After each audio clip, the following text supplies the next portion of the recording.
I'm fine. আমাদের দৈনন্দিন জীবনে সচরাচর যখনই কেউ হাউ আর ইউ জিজ্ঞেস করে থাকে, আমরা সব থেকে যে কমন অ্যান্সারটি দিয়ে থাকি সেটি হচ্ছে আম ফাইন। কিন্তু আম ফাইন বারবার না বলে আমরা যে ভালো রয়েছি সেটা আরো বিভিন্নভাবে বলা যেতে পারে। তো চলুন আজকের এই ভিডিওতে শিখে নেওয়া যাক 5টি নতুন ওয়েতে কিভাবে আমরা ভালো রয়েছি বা আমি ভালো রয়েছি এটা বলা যেতে পারে। নাম্বার 1, আম গ্রেট। এর অর্থ হচ্ছে আমি খুব ভালো রয়েছি। দেন নাম্বার 2, আম ডুইং রিয়েলি ওয়েল। এর অর্থ হচ্ছে আমি খুব ভালো রয়েছি। তবে এটি বেসিক্যালি আমরা ফর্মাল সিচুয়েশনে ব্যবহার করব বা আমাদের যখন সিনিয়ররা জিজ্ঞেস করবে তখন আমরা বলবো I'm doing really well. Then number 3, wouldn't be better.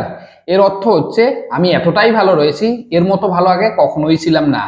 Then number 4, not good not bad. এর অর্থ হচ্ছে আমি ভালোও নেই খারাপও নেই। Last but not least, over the moon. Over the moon মানে হচ্ছে আমি এতটাই ভালো রয়েছি মনে হচ্ছে চাঁদে পৌঁছে গিয়েছি। বাই দ্য ওয়ে, এরপর থেকে যখন আমাদের কেউ হাউ আর ইউ জিজ্ঞেস করবে, বারবার আম ফাইন না বলে এই 5টি নতুন ওয়েতে কিন্তু আমরা তার প্রতি উত্তর করতে পারি। So by the way, thank you for watching this video. See in the next video. Till then, tata.